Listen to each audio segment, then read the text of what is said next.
Welcome to the inner room with Out of My Damn Mind. This is the space where walls fall away, where stories don't just get told, they land, messy, real, and alive. Here, writers open the door to what drives them, what haunts them, and what keeps them going. Every voice has its own rhythm, its own scars, its own sparks, and together we trace the threads that hold us, break us, and connect us all. I am super, super grateful to get the opportunity the second time to sit with the amazing Brittany. Thanks for being here, my friend. Thank you. Thank you for having me and inviting me back again. I just feel like so honored and I just love you so much. And I'm just so happy that uh, we're friends in this space and that we have each other. And you're such a close anchor for me here. So thank you.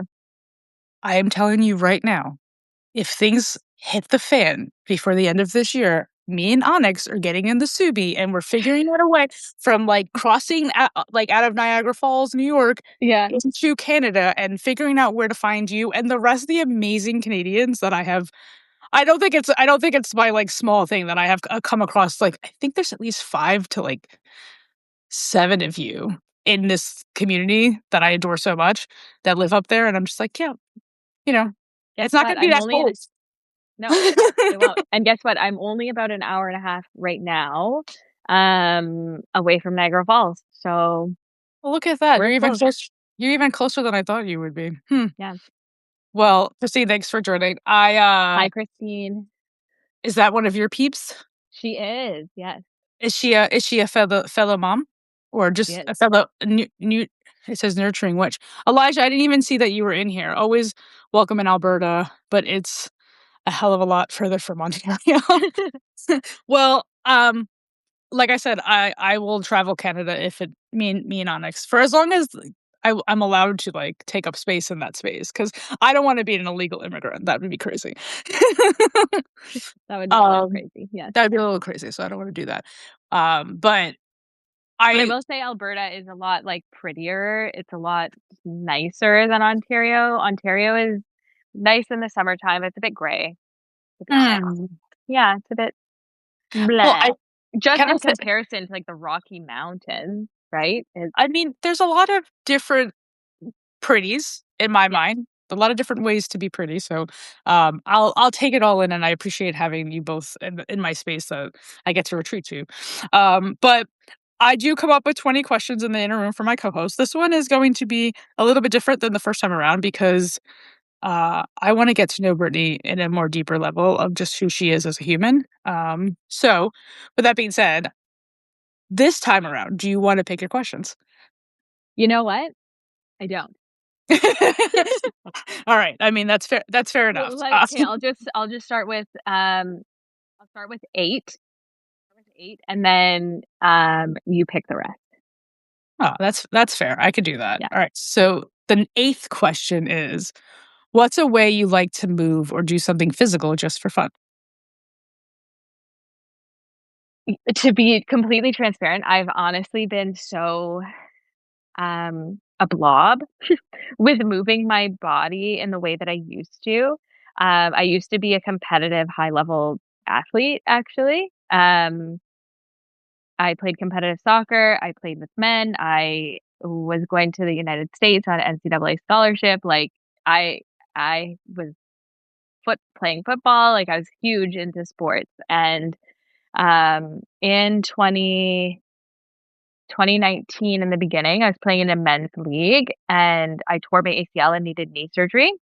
Mm, Um, and then it just completely shifted my relationship to my body, completely shifted my relationship to physical activity because it was soccer and going to the gym and everything was my lifeline at that time. I was really struggling mentally and emotionally. And so when I didn't have that, I kind of lost my relationship in a healthy way. So then I've had it honestly since then. It's not that I haven't worked out or anything like that, but I would say walking um in nature, specifically outside by the water, is like so grounding for me. It's fun. I get to walk with my daughter. And then I've just postpartum recently got into Pilates, nice. um, which I used to think it was too hard, but it was too easy. And it's actually just like so gentle and perfect on my nervous system and my body. And it's, if you haven't tried it, it's actually way harder than it looks. Um, No, I believe it. Yeah. And while I was pregnant, I was doing prenatal yoga, and that was just, oh, chef's kiss. It was really, really great, but I'm coming out of a season where I'm trying to rediscover how to move my body in a way that, like, matches who I am now, like, not the hardcore athlete that was sprinting on a treadmill for 40 minutes, you know? Um, that's just not who I am anymore, so I need to find a new relationship to movement. But I kinda love that that one question, unpacked, I feel like, a couple of things because I feel like injuries, especially ACL injuries, can be, like, hard for set athletes who want to return to sport because of, like, fear, like, your body gave out on you once, it hurt, and rehab is hard, it's long, Yeah, that's a lot, but to know that you were in a season of, like, not in the best mental and emotional space, but doing all that, working out, and, the things that everybody thinks that bring you happiness, right? Gym rat type style. Um, it was interesting to hear from you because I don't know if I would have necessarily, like, assumed that about you, or let yeah. alone, like, soccer, like, heavy on the soccer. So it kinda makes me Mhm. wonder, are you hoping that your daughter is into sports or not interested into it? You know what? I am so into whatever she's It's into, into and, eh, I don't care either way. Like, if she decides that she wants to be a bookworm and be an author, or she wants to be an artist, or she wants to be a ballet dancer, like, whatever she wants to be, or she wants to be nothing. It doesn't really matter to me. Um, Soccer saved my life in a lot of ways. I had a really tough childhood, and it was, like, the one thing, and that obviously theme continued into my adulthood. Um, and it was, like, it was the love of my life, and it was the thing that ruined me. It was the thing that, like, broke me down and hurt me so many times. Um, and it was interesting after I tore my ACL, I had such a mental block to doing the rehab. It was obviously so deeply emotional. I actually needed a second knee surgery because my knee wouldn't bend because I was so opposed to doing it. Um, and I remember near the end, I believe it was the universe stopping me in my tracks of the path that I was on. That's why I tore my ACL a few weeks before. I was running up and down the soccer field. I was in the best shape of my life. I literally could run from side to side of the soccer field for an hour straight without getting out of breath. I was very in shape. But I cried after the soccer game because I was thinking, because I felt anxious. And and I said, "I know that I'm not in a good place if I'm thinking while Mhm. I'm playing soccer," because it was like the way that I was escaping my reality, really. Mm. Yeah. So I have like, and I mentioned a little bit to you, but I have like future questions that I was waiting to like more the end of this. But would you consider that ACL tear a life quake in your own journey?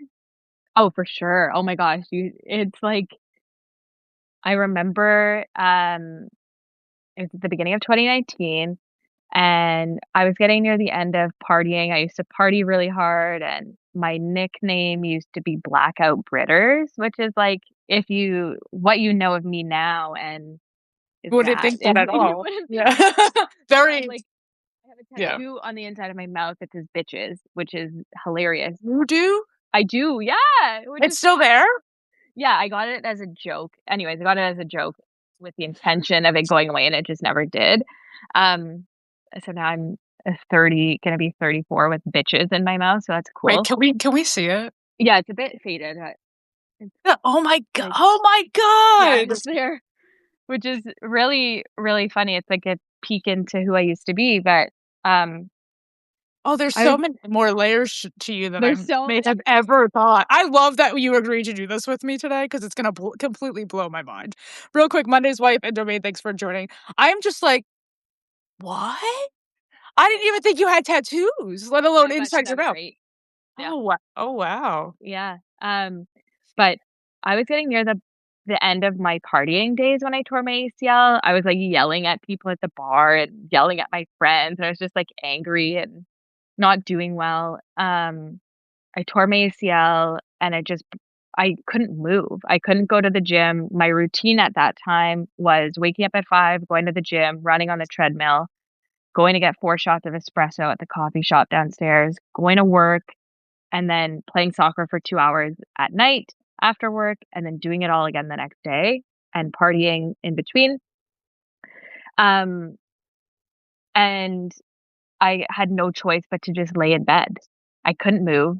I couldn't do anything, so I was just kinda faced with the anxiety, the fear, the uncertainty, the self-consciousness, like, everything that was buried underneath, and then it led to my entire spiritual awakening, like, I started doing psychedelic ceremonies and working with shamans, and I met my husband, and, um, he had a crazy experience. I started going to breath work because, um yeah, in breath work specifically, my experience for, like, 3 months was my mind just spinning. It felt like my brain was gonna come out of my ears. It was spinning, spinning, spinning, spinning, and 3, 4, 5 months later, I just felt it release, and I never felt anxiety again, which is like,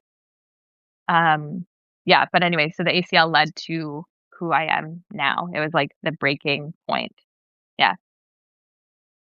Well, I think your life probably prior to this, and this is for you to obviously sit with, you don't have to share, but probably prior to this, there was probably little hints along the way that you might have ignored of like, "Hey, maybe I shouldn't be doing this anymore. Maybe I need to, maybe my reactions need to be different, or maybe I need to drink less, or maybe I need to focus more." Like, I'm sure there was little hints, and the universe was like, "Bitch is not getting it." So boom, and then, like, now I'm gonna force her to sit in her space, sit in her head, sit in herself to really understand maybe what your real purpose was to be here for, right?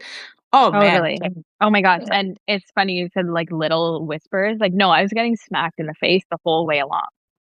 Like, Oh, so you can recall, like, different moments in the time leading oh, up, so yeah, you like, yeah. I broke my foot, okay? I broke my foot playing soccer, and then I went back. I, tore all the ligaments in my ankle playing soccer. I went back. After that healed, I got a massive concussion and, um, had to lay in the dark for a long time because anyways, the universe had been yelling at me. I was like, "Hey, how can we literally get the point across?" And using your body to do it, like, sh it wasn't even quiet about it, like, "Oh, here she got a ticket, so maybe she should slow down." Like, it was like, "No, you keep hurting yourself, but let's keep doing it." But I think that again, that's a testament to, like, athletes, because how often I mean, I'm a big basketball fan. I played it, I watch it, I support it, I breathe it. I it makes me happy, even though I haven't in a while. Even if I go and I grab my nephew's basketball and I go to a court and I'm by myself on it, like, Yeah, I'm gonna have that same moment of, like, I'm in a completely different world right now, and yeah, I just get to be me, the basketball hoop, whatever. So, I know that there's been a lot of athletes that have suffered from ACL surgeries and in the past did not come back, but now because of, science and how progressive we are, you know, a year is fine recovery, they're back and they're doing these full-blown sprints on a basketball hoop and jumping and, putting a lot of wear and tear on their body, and I wonder if they ever ask themselves, like, "Why do I keep putting my body through this?" yeah, Does a love for the sport really outweigh the damage that it's providing to me?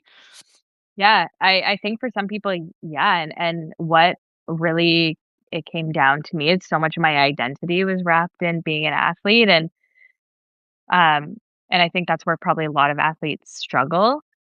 That's why they're sports psychologists, and, um, I got angry at my physio before when I was having a hard time doing the rehab, and I just said, "Well, where's the support for me?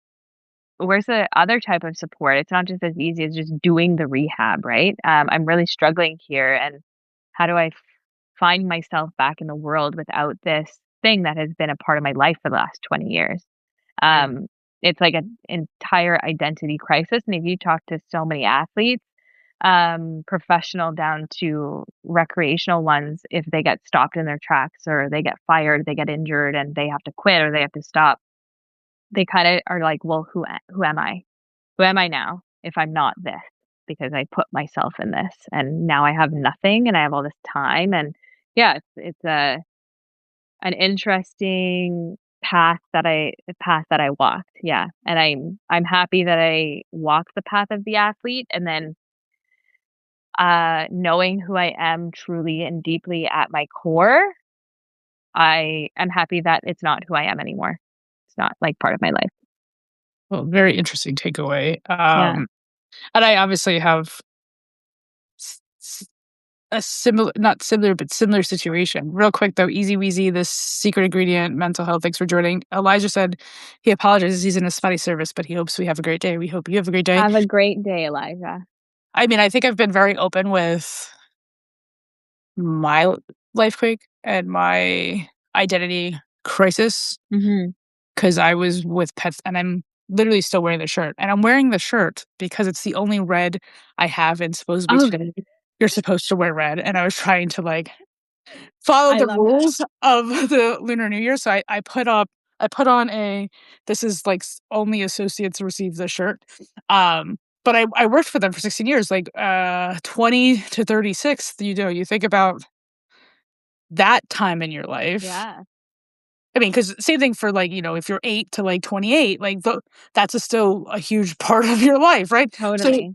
but to think of like, you know, whatever I just said, 20 to 36, to have like such important years for me, like of figuring out who I am and what I like and what I do, and have it all kind of be clumped with my job, Mhm. and then like, oh well, I love animals. Like that's who I am. I'm the animal person. Like I'm that's and then it just all just kind of disappear. It was a very interesting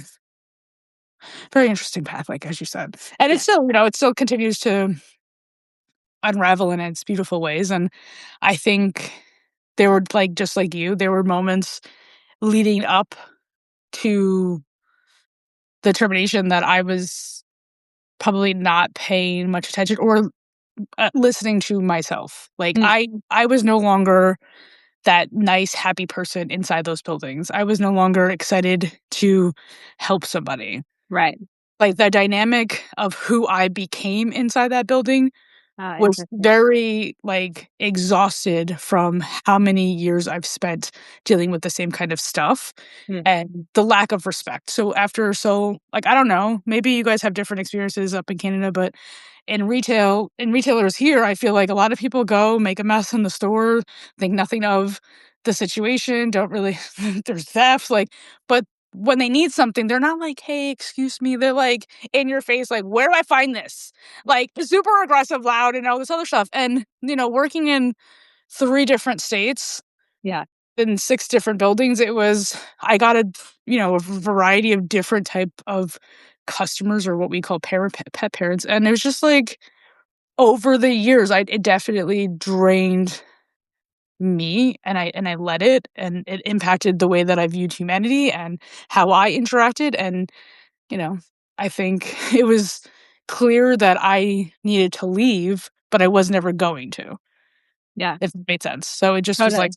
it just kinda happened for me. Carly, thanks for joining, but, you know, Yeah. that was it's only been one question, and I feel like that's why I adore you so much. I just had a really interesting experience while you were sharing all of that near the end, because I opened myself up to, like, different energies and stuff when I enter these types of calls. I had this, like, I call it an imagivision. I had this, like, vision, and my head got really tingly, and I got goosebumps, and all I heard was, "It was squashing your spirit," Yeah. and it was just like that, and, yeah, Yeah, I it it definitely killed my spirit. And I that's what I'm saying, like, there was definitely moments just like you, but that weren't, like, physically harming me, but, like, yeah, internally, like, my soul was dying yeah, in those spaces, and it was you know, I've been so accustomed to contorting or conforming to the environment that I'm in to be mhm, liked or approved or whatever the case may be. And in a work type of setting, you know, there are rules that you have to follow. There, like a company like that has specific expectations that you have to like reach and be a part of. So I yeah, think the weight of it all just eventually was like, And I think again, comes at a time where now I can look back and be like, "Yeah, I totally see why I needed to, like, get out of there years prior, but I didn't, Yeah. and should have." And there was totally moments of how that company disrespected me or how I allowed human beings that took up space in that space to disrespect me, and, um, understanding how to, like, set boundaries now and understanding that it's okay to be authentically me in whatever space that I'm in, so, you know, Michelle, All of you love. is welcome here. Well, thank you. Thank you. Yeah. I all of you is always welcome here. Yes. You could be a recurring, co-host whenever you want to. Yes, thanks. How about next week? No, I'm just joking. I know you have somebody scheduled.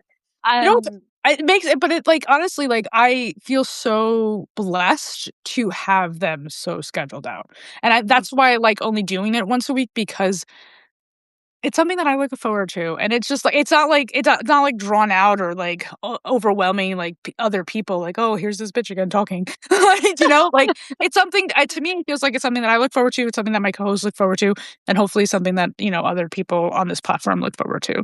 yeah. But go ahead. I didn't mean to cut you off. Oh, no. I was going to just say at the end of what you said last, um, and your time getting terminated, and I know that that was obviously like a big thing that shook your whole life, and life quake, like you say, and, um, but we can just be so grateful for the blessing that it has brought to you, and I know it's not without hardship when these things happen, right? It's not like, "Oh, everything's so smooth and, we're just on the straight and narrow and all of this." It's like, no, sometimes there's, like, speed bumps, and sometimes you go into a ditch in the middle of it, but sometimes you're in a mud pie and you're like, "How the heck do I get out of this? I don't know." But the higher reason for it all is, like, such a blessing on you, and we never I'm, like, really committed to this. I really believe that places and situations and people and everything that squash our spirits, we need to let them all go, so it's, like, such a deep blessing that you were let go from that place so your spirit can, like, really blossom into its, like, full potential and full self, and, yeah, I'm really happy for you.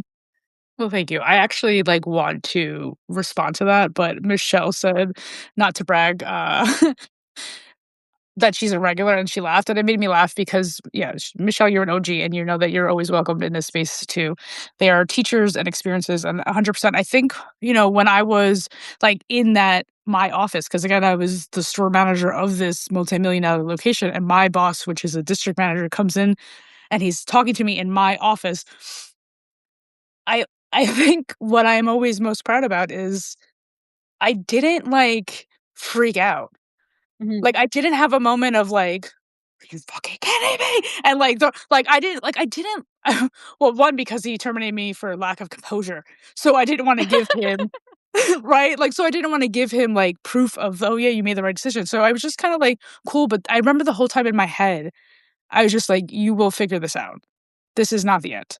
And I am very, like, while it shooketh my whole identity, I am very grateful that that tie with that company is finally done because I was back and forth with them over the 16 years. It's not like I spent a full 16 years with them. I was 7 years with them at that point, but it was back and forth over the 16 years of my life. So, I'm kinda grateful because it allowed me to get back into something creative, which is much better for the type of human that I am. I've Mhm. always been a writer, but I didn't think that I could do it, right? I don't Yeah. like, no, we have these doubts of like, well, who the fuck am I? I didn't even go to really college. Like every time I used to write, my teachers used to say, "You write like you talk," as if it was a bad thing. And I'm like, so? Like sometimes people like that. Like there's resonance in that. Like they like to feel like they're being spoken to. Yeah. Not at, like, so I don't know. So it's been a cool little journey, and I remember, um, wanting a podcast when I was working for them and reaching out to a fellow store manager and be like, "Hey, would you be open to, like, doing a podcast where we don't say which retailer we work for, but we talk about retail life, like being a manager in retail." Like we, and she's like, "I don't know. I think we still get in trouble." And I was like, so I was like, "Wow, that's whack." So I was like, "All right, whatever." So to be able to finally do that and grow that organically within this space, apparently Onyx is having a moment, um, is a cool moment for me, you know, so everything has been cool for me, and I think I wouldn't have had the opportunity to meet you or Michelle or the so many amazing humans that are on this platform without that shit happening, so I've Yeah. always more grateful than upset. I think obviously the first thing was just more like, "Wow, you make a lot of money and you have a house, so how are you going to figure that out?" And I think that was the only thing Totally. that was like, "Okay, well, you gotta, like, gotta just figure that out. Once you figure that out, however you figure that out, you know, it'll be fine." Yeah. And I kinda hate that, like, financial stresses are always what leads like, the first thing that comes, but it was more like not the financial, just more of, like, the responsibility, like, I don't wanna disappoint. I have this house with my sister. I don't wanna tell her, "Well, we have to figure out a way to get rid of it because I can't afford it." Yeah. I didn't wanna uproot her and my nephew like that, like, so it was more that stress that, like, I don't wanna Yeah. let the people that I care about down because I got fired. Yeah, and it's a lot, like, and when you hold that responsibility to other things, there's a deeper pressure, and I know that, since that finances have not been, smooth sailing all the time, and I see you in that, and, I'm living at my in-laws right now, so I also understand fully what has been going on with that, so, um, yeah, financial stress is, like, not a fun one to deal with, and so many people are dealing with it, and, we can all, just based on our own experience, just have so much compassion for everybody's experiences Yeah, I and mean, I there's also think that there's a bigger picture to that, which we don't have to get into, but obviously both of our countries probably could be doing better on making things a little bit more accessible for all, not just for some, but we don't have to get into that. We should get into another question because 'cause we've already let's talked do for it. half an hour from one. I'm like, "Oh my god." So, don't mind Onyx, apparently he wants to be a part of the conversation. Onyx. He obviously says hello. He says we I can't, like, I don't like, look at this dog. can we And please do the rest like this? This is so great. he's looking at you and he's Yeah, like, I he's know, he's very much trying to figure out what the hell is going on. Why does he yeah, like, he hears, he sees, he's the he and I hate saying this because it's like, who's your favorite kid? And that nobody would answer that, right? But him being my 4th dog, there is a I wouldn't think it, but there is a really special bond between me and this dog that is very different than my first 3, so mm, that is all he's I will say. cool. He is a There's cool dog. something, like, different in him. He's a whole human. Yeah, he's cool. He's such a human. When you get a rare moment just for yourself, what is something you enjoy doing? I'm actually very, very, very blessed. Every morning, me and my husband rotate having an hour to ourselves, because it's so important to us as parents to look after ourselves and, give ourselves that space.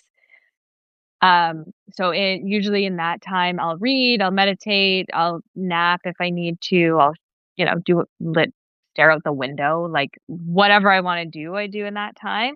And then I'm also really, really blessed to have the support system that I do. I'm actually like in the middle of writing a post called I am a better mother because of my husband. And I love that. um whenever I need anything, I'm very lucky that he works from home.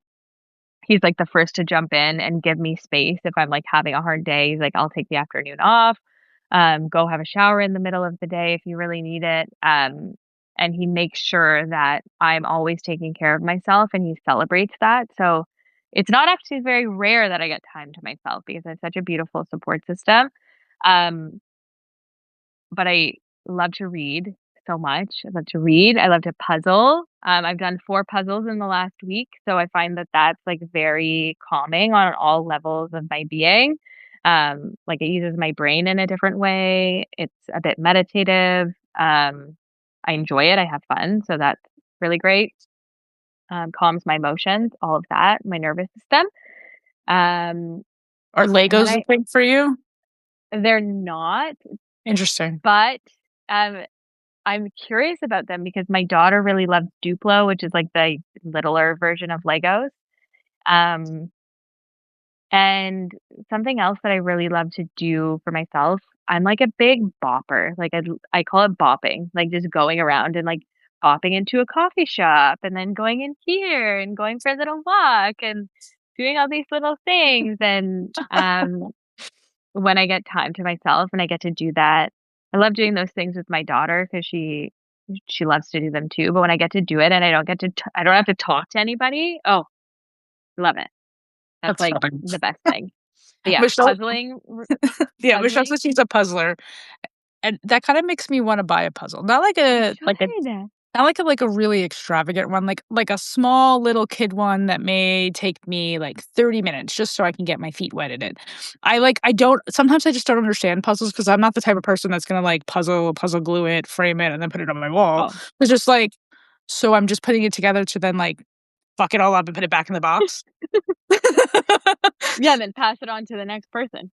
I used to be part of this Facebook group called, I used to live in this area of the country called the Kootenays, and it was called the Kootenay Puzzle Exchange, and it was literally just people like, "Hey, I'm done this puzzle, wanna swap." So then you can just do new puzzles all the time. That's Anyways, actually if you like coloring though, you'll for sure love the feeling of puzzling. I love coloring. This book is probably right now my favorite one because it's I one of love 2 it. I actually have, but, like, just themes of it are, like because they're, they're Oh, detailed, beautiful. they're not, that you could just have fun with them, and I love that they're animals, obviously, so, um yeah, I think coloring right now has been the thing, but I'm always like another like, I need another thing, and my ex really liked Legos, and I used to Mm, buy a ton and, like, try to do them with her, and I'm like, "I don't have time for this." But because she was, like, good at it, I guess, like, she knew what she was doing. yeah, I didn't have the patience to, like, follow or whatever. It's like, I should just be able to stick things together, and it should just be easy, right? But I feel like a puzzle, like, there's like, I don't need to, like, look at the paper to figure out how to do it, I just gotta, like, use my head, right? yeah, Look at a picture of so I might but again, if there was a group like that, puzzle swappers, I'm sure there probably is too. I yeah, should you look that should, up. Make you some new should. friends out here, you know? Yeah, local libraries typically have puzzles for rent as well for free, so Oh, that's even more interesting. I'm going to one on Thursday because my aunt and uncle are they have a friend or something that plays I wanna say he said the cello? I don't know, but he's really good apparently, and he's playing in a local library around my house, so oh, he was cool, like they were like, "You should come," and I was like, "Alright." Like, whatever. I'll sit and listen to somebody play the cello, fun, and then get a puzzle at the same time. and then that's all I'm thinking about now. I'm like, "Oh, Mhm, maybe I'll get a puzzle." good, I'm gonna get a library card first, and then I'm gonna go yeah, get a puzzle. Apparently, I've been very, um, what's the word that's slipping my mind right now? But, I take for granted libraries because Substack has so much for me to intake and read, and I have so much in my bookmark that I'm like, "I gotta get to this," and then it takes me 7 years to, so I'm like, "What am I gonna do at the library?" I'm gonna be like, "Yeah, I'll bring this back," and completely forget about it, like everything else that I do, so, yeah, I hear yeah. you, I hear you. It's funny that you talked about, though, the dynamic between you and your husband. I think that Mhm, really 'cause I had, like, another question that was like, if you could spend an hour doing anything that makes your inner child happy, what would it be? And, like, for me, I was just like, wow, like, I love that like, both of you have agreed that, "Hey, it's important that we still take care of ourselves and give each other at least an hour in a day." I don't think I've ever witnessed or heard of such a supportive dynamic in raising one child. So I yeah, just kinda, like I love that you found a partner in this life that really is here to do all the things with you and support you in that way. Because I think that's really important for all moms, especially newer moms, right? Like, your daughter's still little, yeah, so to have that support and have that break and have that understanding is I would not that you didn't struggle with your own postpartum or anything like that, but I'm sure that that helped, like, through that now, right? yeah, yeah, I'm really, really grateful to him and our philosophy in so many different ways is like if we do not take care of ourselves, we know that we cannot be the parents that we know we want to be and need to be for her. Um, so we have to make sure that this is always a priority and we sit down we do something called circling, which is just like opens a container between us to work out issues and stuff like that. And in those, we're like, hey, this is working for me. This is what I need, and this is a non-negotiable. Like, how can we make this work? And um, for both of us, it's like an hour each morning is a non-negotiable. He usually just like meditates and reads and does some breath work. I do my flow a little bit differently, but um, we wouldn't be able to be internally resourced at all if we didn't give ourselves the spaciousness and the grace. Um, like there's some days he pulls way more of the weight if I'm at like a 1 or a 2 and I'm like, I'm really struggling today. Or if there's some days he takes, like, a 3-hour nap in the middle of the day on a weekend because he's like, "I am zonked. I need this space for my I need to recharge." So just, like, giving each other that grace and understanding and compassion, like, even though we only have 1 child, it's still That's I mean, demanding, yeah. right? It's still really demanding on, like, the physical level, the emotional level, your nervous system, like, you have to be so resourced and grounded to, like, hold space for babies and toddlers and children's emotions, like, they rely on you for that, like, steadiness. If we're not steady, like, she's not steady, and the whole house just becomes, like, chaos. Mm. Yeah, I told you, like, before this that, I'm slightly afraid of children. So, 1 child is definitely, more than enough in any type of aspect, but I kinda really love hearing that you guys figured out, something that works, that is a good ebb and flow for both of you.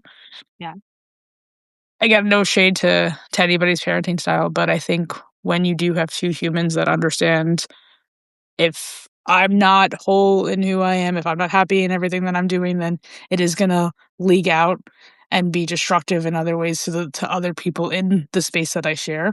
So it's not yeah, just like protecting your daughter, it's also protecting your in-laws because, like, as you said, you share space with them. So it's just it's a really I'm just like I'm like, yeah, I wouldn't know how to raise a child, but that seems to be a good way to do it. definitely. Not saying that you guys don't have your own moments where I'm sure things happen and you're like, "Oh, well, I slipped and my daughter heard me curse. Oh, well," you know? Yeah, it honestly, it's like really funny, and other than right now, which I told you about, she's going through a season, um, I was saying to my partner the other day, and I was like, other than the fact that she's not that great of a sleeper, she's actually,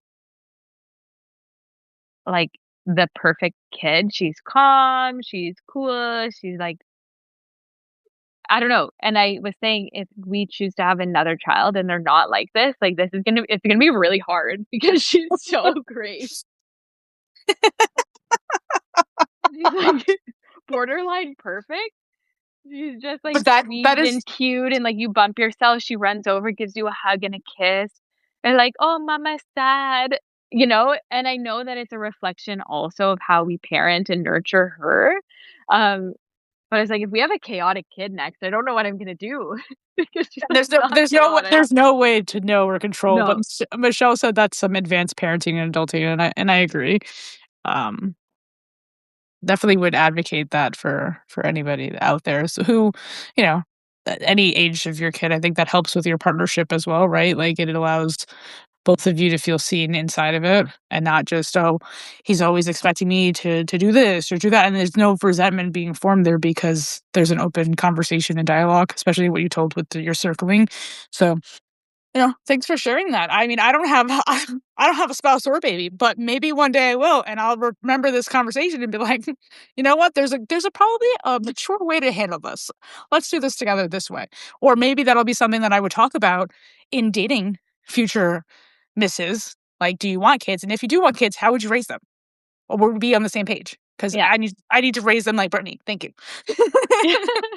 Have um, you seen my friend Brittany? Because, I'd like to do the She also but has, like, a whole bunch of information on her publication on, like, great ways of being great moms, so just so you know.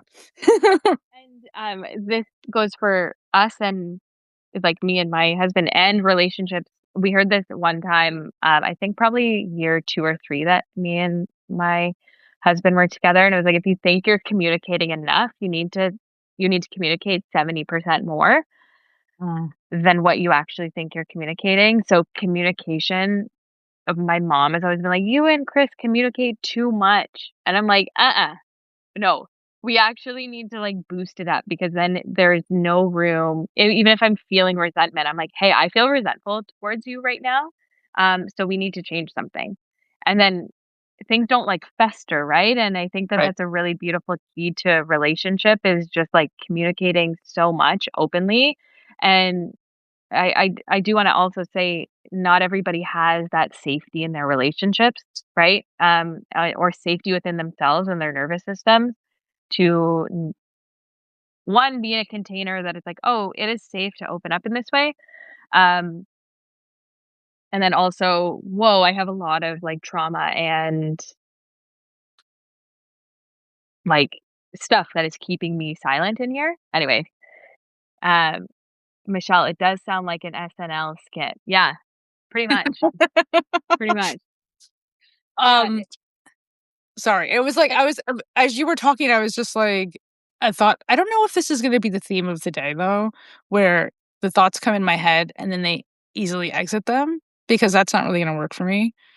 So I don't this is the second time in this conversation where I'm like, I had something really like to add to this and I forgot about it. And she then said holding space.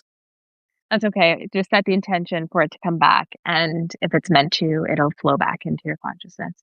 Yeah, it's weird because now I'm like, obviously I'm thinking a little bit too much more about it, so it's just gonna be like a thing that bothers me. But I'm like, why has this happened twice already in this conversation? And then I'm like, I was kind of aloof all day.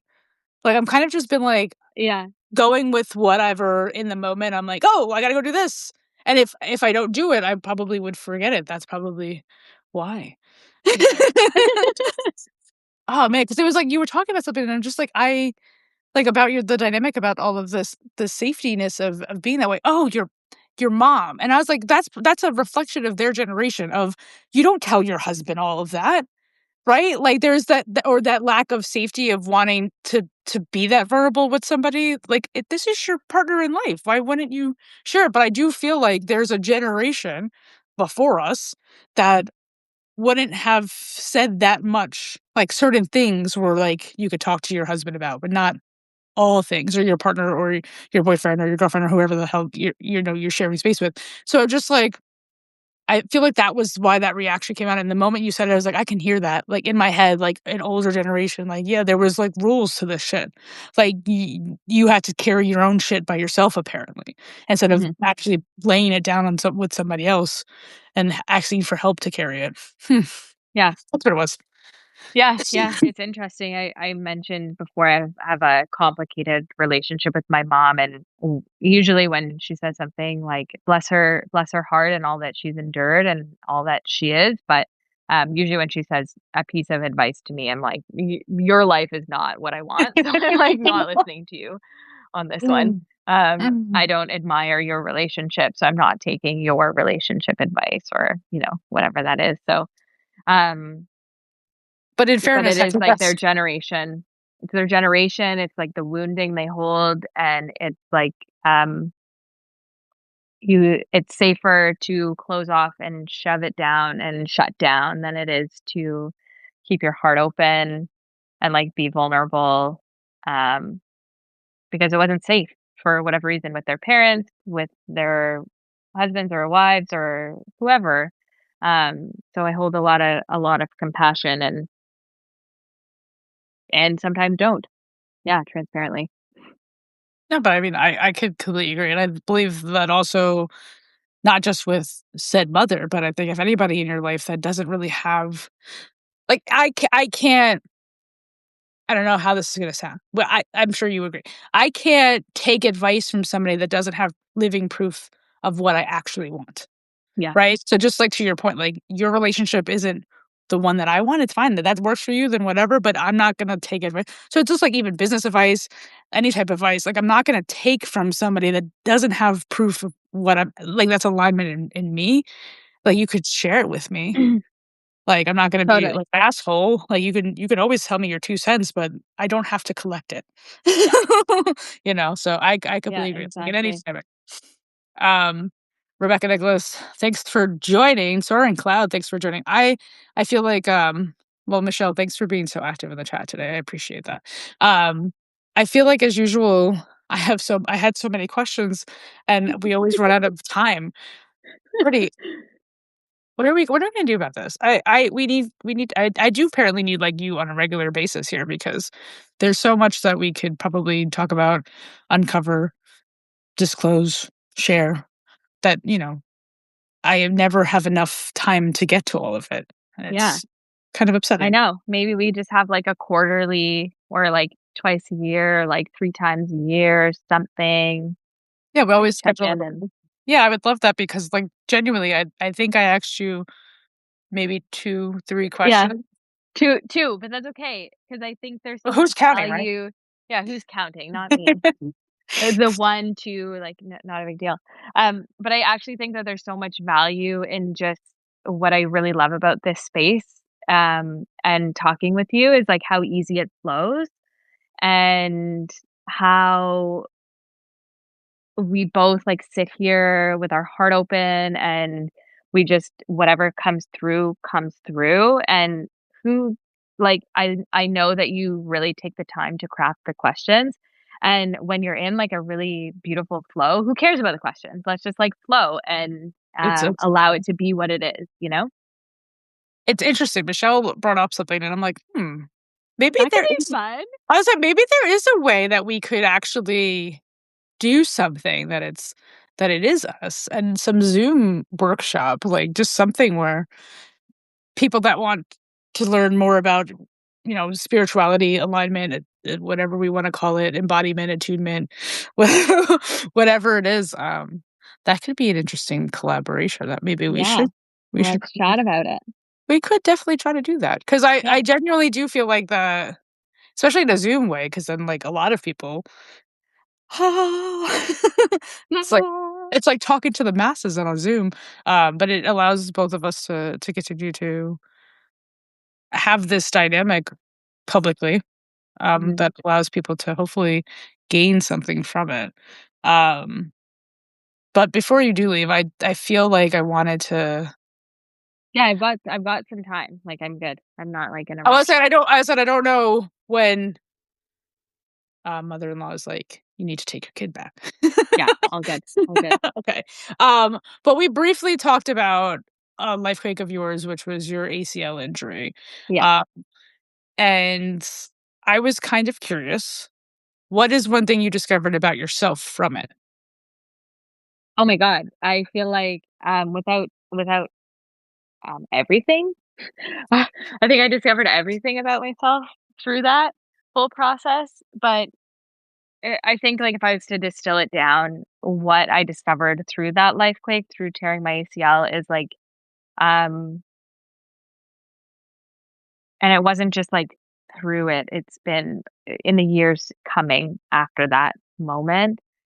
Uh, what I learned about myself is who I really am, and motherhood helped that, but that was, like, really the initial point of who I was under the hardness, under the closed offness, under the anger, under the, whatever, and I'm actually just like this. I refer to that stage of my life as being hard Brit, because I was, like, somebody who would sit on a date and tell somebody to fuck off, and, um that's not who I am, and I closed myself off, I closed my heart off, and underneath it, I'm a soft, sensitive, emotional, woman, and I completely shut myself off to feeling all of that, and I'm a deep feeler, I'm complex internally, and that's a big reason why I write is I'm very complex on my insides.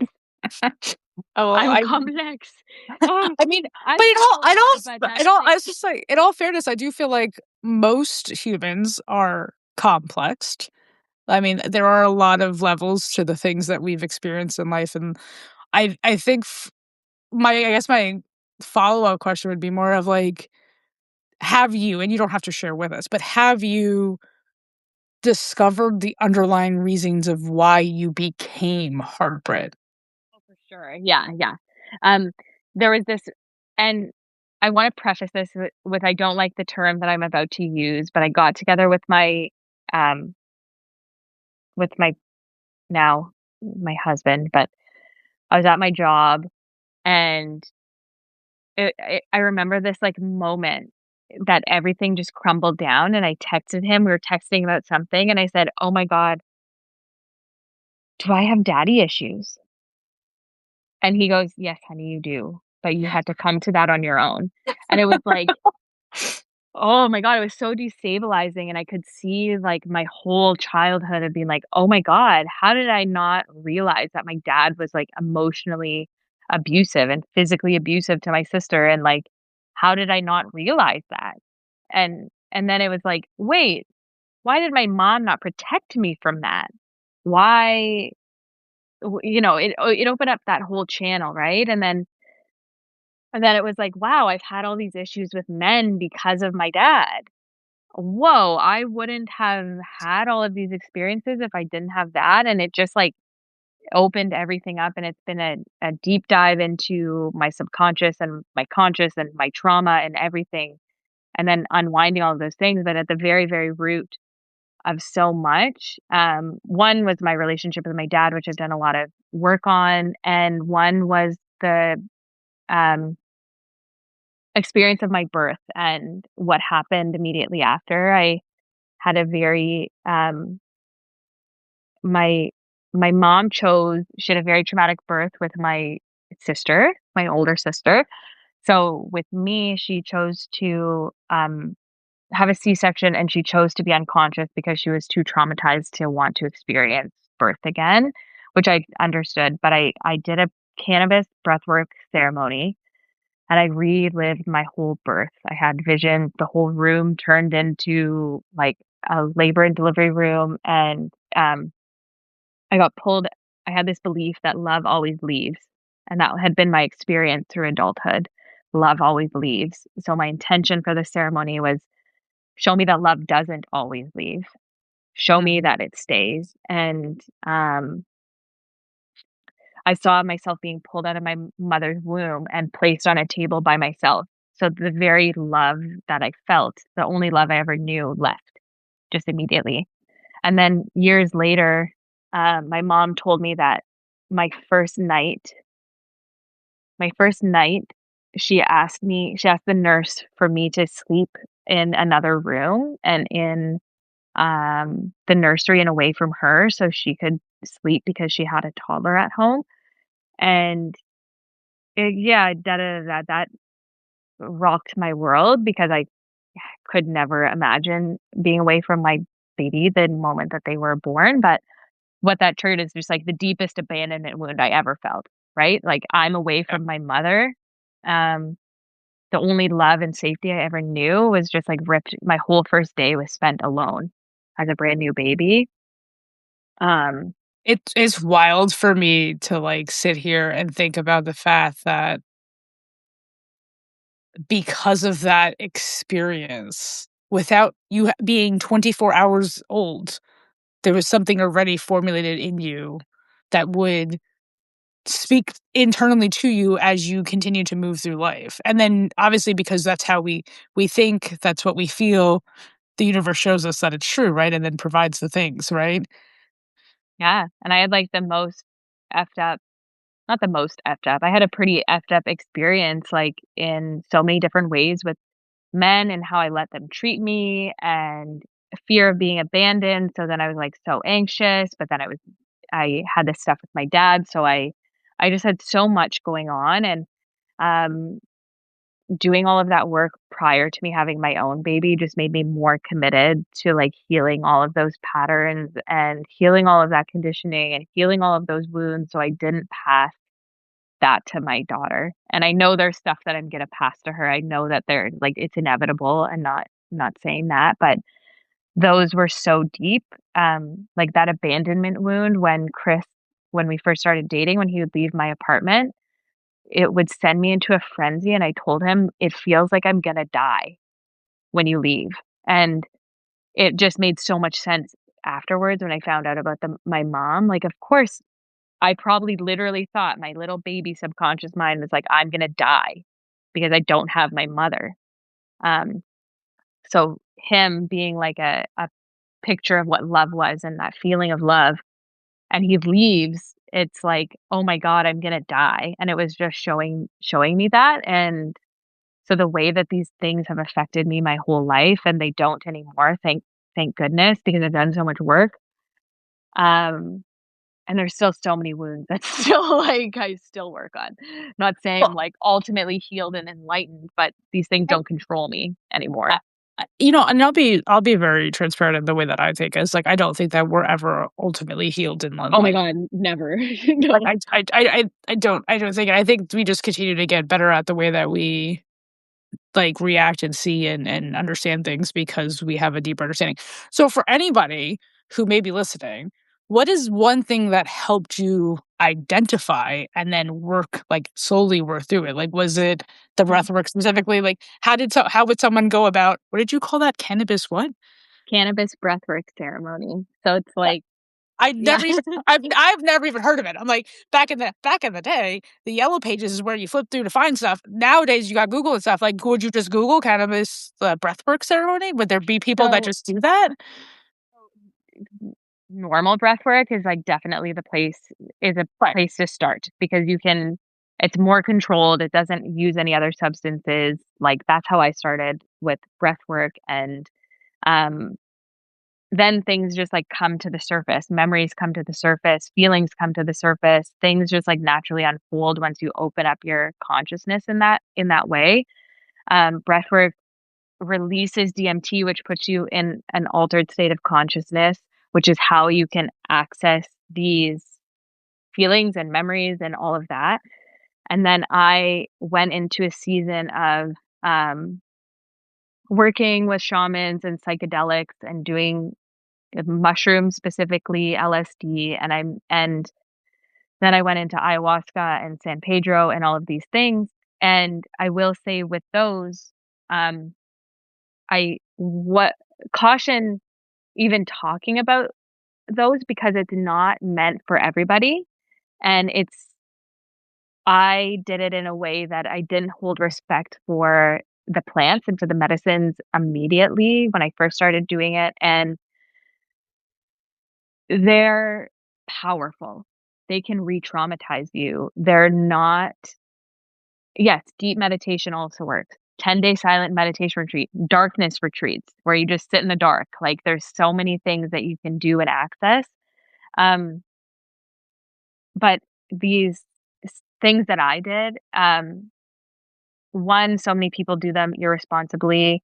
People who call themselves self-appointed shamans, and they're just like, it's not. There's a lot of darkness out there in those worlds. Right. But if you're, it's done with. It can be really helpful. You can't have like prior mental health stuff. So that's why I kind of caution even talking about it. It really worked for me. It changed my life working with psychedelics, working with plant medicine, working with shamans, opening up in that way. I haven't done that in a really long time because I needed a really deep break from it. So it's been meditation, journaling, motherhood has really opened up a lot for me in terms of new wounds coming to the surface, new memories, like all of that. But um, the simplest way to understand how this plays out and these things can play out in your life, write about it, set the intention. I intend to have yeah, you need to be that's a really good point, Michelle. You need to be ready for what is released, and you will never be given more than you're ready for. So, like, you wouldn't just get let's say something massive happened in your life, you wouldn't just get the most intense memory that has been blocked away right away. It, like, drips over time as your capacity grows to hold these things. Um, you need to be ready for it, and yeah, I don't know Well, if that says I've anything. always no, absolutely. I mean, first of all, everybody's path is going to be different.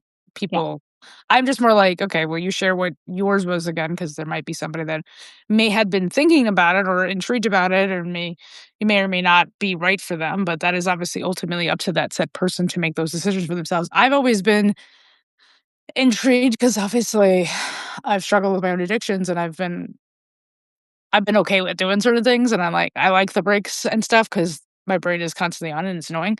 So I've always been open to the thought, like, well, I would love to take something that would take me out of my like normal brain and Mm, allow me to access a different part of it because I don't feel like I have a good understanding of like 1 to 8, hmm, like, that time frame of my yeah, life, and it's like, I kind of really wish I could tap into those younger versions of myself, because yeah, I was listening to another podcast because obviously I'm a fan of everybody's stuff, but she had asked a very simple question, when something kinda comes up in your life, ask yourself, "Who's driving the car?" Like, if you're getting very emotional or getting upset about something, like, who's the one in charge at that moment? Is mm, it your 8-year-old self? Is it your 16-year-old self? Is it your 25-year-old self? Is it whatever age up until whatever age you are now, and most of the time, it's not your current age that's driving the car, yeah, right? So, I'm just like, "Well, how would I know what my 4-year-old self felt like if I can't even remember what the fuck she looked like?" Like, you know? yeah, And back in the day, we didn't have these phones. We didn't have, like, this unlimited space to just store this stuff, so pictures of me at different ages are not as accessible as they will be for your daughter. right, Or, like, the way that my sister has a plethora of camera roll of my nephew, like, there's that kid is never gonna not know what he looked like at any age of his life. He's always gonna be able to look at himself, and that may in its own right remind him of something, a feeling, a time, a memory, or whatever the case might be. Speak directly to her. yeah. So When you were just talking, what I was gonna say was, I know that there's probably, like, a disconnect when you don't know what you look like, but ask yourself what you felt like at 4 yeah, and I ju see what comes through, you know? Like, what did you feel like at 4? Um, you know? it's just like And it's I get that, but I'm just like, I feel like maybe I'm so disconnected from those versions, or I'm just stopping myself, right? Because yeah, I know in my that's a conscious pos mind right that's now, I have a damn clue. Like, I have no idea, yeah, yeah, and but that's, like I might totally know and not wanna know, you know? yeah, you might have packed it so deep away, right? And our brains are really, really, really powerful at protecting us. Um, I don't know what your childhood was like. I don't know what your upbringing was like. You've alluded to a few different things. So, um, I don't know. You just set the intention, right? You can set the intention for it to like come through in a dream, even like um, for a memory or a feeling or a connection point or anything like that. You could ask your mom if you are talking to your mom, and um, but I would say, like, the best way to do it is, like, set the intention to connect with that part of you, like, 1, 2, 3, 4 years old, and then let it go and just see what happens. Does a memory pop up that you're like, "I don't know what that is?" But the point is to, like, let it go and not, like, set the intention and think about it. Be like, I'm gonna Well, think," I right? can't yeah, I can't think because I literally don't I feel so out of touch with that baby toddler self of mine, so that's Oh, why I'm, like, yeah. so fascinated that you had, like, this whole like, "What? You experienced your birth it? Like, what?" That's a very unique experience in itself, but it's interesting that you said dreams because I feel like lately I've been able to understand more of, like, my own wounds, the things that I've been holding on to, or, like, false identities of myself, or the things I Mhm. think are true, but I know that are they're not true, but yet I still continue to tell myself that they are, whatever the case would be, and it's all being processed through dreams. Like, Oh, cool. I have some crazy fucking dreams lately, like, the last week and a half, I'm like, "Yo," and it's all even though they're all crazy in all the different ways and they look super different, they're all talking about the same theme. So Yeah, it's been an interesting cool. it's Yeah, been then for interesting. sure set an intention before you go to sleep. Oh my goodness, especially if your dreams are already, like, communicating to you in that powerful way and you're, like, receptive to it, that's great. Because I That's feel really like cool. that's the only time in my maybe in my own way that I am allowing my subconscious to, like, speak to me. Mhm. Like, and so it's like, I'm not really awake, but I'm awake, I'm dreaming, I'm, like, Yeah, having my so I don't know, I think that's the only because I think too much about too many things during the day, like, I'm constantly overwhelming my own capacity, yeah, like, I'm that trying to makes do sense. 17,000 different things in one day, so it's just, like, I don't have the time to Yeah. focus on this type of stuff. But I'm more intrigued about like just a simple breathwork type of breathwork puzzles If and you, like, send me intention. yeah, breath work, intention setting, dreams, puzzles, if you feel comfortable privately to send me, like, an area the general area in which you live, I'm happy to, like, look up, like, a breath work or something like that. There's also really great videos on YouTube, of breath work. I know the type of breath work that I used to do is called elemental breath work. Really great. I can send that to you, and you can put it, in the show notes or whatever if you want as well. But yeah, happy it's like a really, really great starting point. Also meditation can be really, feel really inaccessible if your mind is very busy right away. Yeah. So breath work is a good start that moves you out of your mind and into your body, which is Yeah, I can appreciate anything, honestly. yeah, And that this is why I adore this community that participates in here because and why I say in the beginning of my whole little introduction, like we're all connected and I think we all have opportunities to continue to help each other based on the things that we've experienced. Again, I may never have the same experience you've ever had, but some of the things that worked for you may completely also help me navigate my own space. So I always sure. appreciate you being here and open and sharing with us. Yeah. You know? I appreciate being here. Yeah. Let me know how you're doing on time. Yeah, I'm good. I'll have to jump off soon. Okay. Yeah, So I'm good. so I wanna then maybe, since we're on this theme, Yeah. yes, end it with what's one thing you wish you could tell your younger self? Hmm.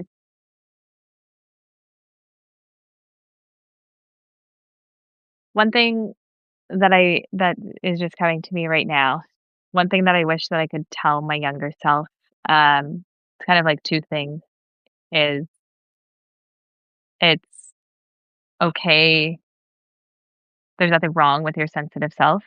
There's nothing wrong with being sensitive, um, and it's okay to keep your heart open. Mm, Yeah. Um, and at the time, that's like now in retrospect, right? Of course, at the time, you can't control what's happening to you that makes you close your heart and all that stuff, but, um, I always felt so I got bullied really, really, really badly for being the sensitive girl, and it showed me that it's not safe to just be myself, and my sensitivity is, like, the most beautiful thing in the world, like, I get to feel so much, and I get to empathize with so much, and I get to, um yeah, sometimes it's overwhelming, the world feels a bit harsh at times, or for my sensitive being, but, um, I love my sensitivity, and it's was something I was so shut off from for so long. So, I wish I could tell that version of myself that, you know, it'll come back. It'll come well, back. It's safe.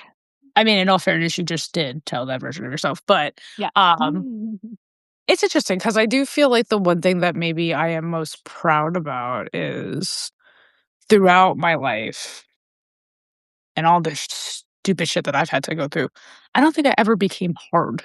Mm. Like, I don't think that's, like I mean, I think I wished I did. Like, like, I think I wish I had moments where I just was like, "Fuck this, fuck that, fuck you, fuck everybody." Like, I don't need none of this. Like, I just don't think I ever got to the point where I was, like, hard. Like, I don't think I know how to shut off Mm. the sensitivity. I don't think I know how to shut off the empathy. I don't think I know how to, like, make it go away so that I don't care. Like, my biggest thing and my biggest frustrations nowadays is lack of consideration, and I think that it's just because I am overly considerate, and Mm. I have, like, this expectation that apparently everybody's supposed to be considerate, and I literally it's a drive sometimes I let it drive me to the point of, like, insanity because it's just like, Mm.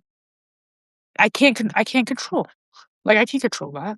Yeah. Right? And and somebody's lack of consideration doesn't take anything about away from me, like, but it makes me so upset, like, I drive all day, so it's just more like in small, like, life stuff, like, why am I following the rules of the road when this motherfucker just goes through a red light? Like, it's proof that, like, Totally. people do whatever the fuck they wanna do, and yet I'm always over here thinking about how what I'm doing is affecting somebody else when that's not how everybody moves in this world.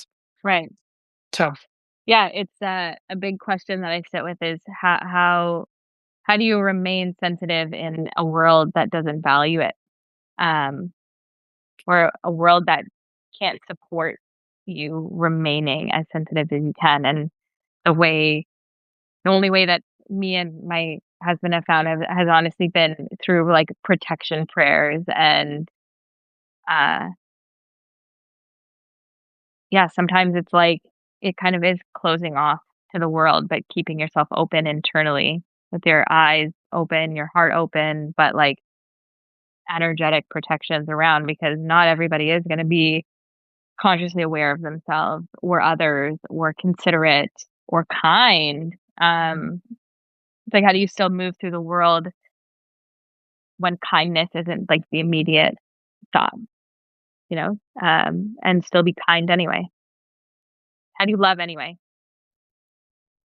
Think of funny. well, because I apparently I'm believe that. not great at it all the time. Well, I mean, Sometimes nobody's. I disassociate in grocery stores because it's too overwhelming, so I'm not like That's fair. That's fair, but, in all that's totally valid. It's funny because I went to the grocery store today and I was like, "Do I don't pay attention to anybody." Like, I just go and, like, I mosey along and I'm like, it's just me by myself in the grocery store. Like, I literally don't so maybe I'd be disassociating too. Um, but, yeah, I just have, there's a lot of I believe in law of attraction, so I do feel like what I want, I have to do Mhm. and hope that it one day finds me when it's supposed to. So Yeah, I think that's why I continue to show up in spaces the way that I continue to show up in spaces, because I have this blind faith that there is another human that can match my energy and can be just like me and, love and support in the ways that I love and support and, mimic it back to me and that I'll actually appreciate it. So, they um, will. Absolutely. It's going to happen. You but, just keep holding your own energy. well, it definitely gets easier, in especially spaces and conversations like this where people remind me that it's valued. So I appreciate, as usual, you being here. I'm glad that both the Michelles are in here. I didn't even see one of them join. So, um, but as usual, I never have enough time with you. So we'll just have to continue to speak off camera. Yes. And you know how much I adore and I thank you a bazillion times for agreeing to do this again with me, to bring in the Lunar New Year with me, the special energy with me, and share the space Yes. with me today. Um, but I'm gonna let you get back to your life because I know that you have an amazing one to get to. Um, but you've been in the inner room where the conversations go deep, the connections surprise, and the truths linger long after the world quiets down. Until next time, keep listening inward because that's where the stories that shape us really live. I appreciate you. Thank you. And I hope everybody has a Beautiful. beautiful day. Yes, thank you. Bye. It's so nice sharing this space with you. Love you. Always, always. We'll chat soon. Okay.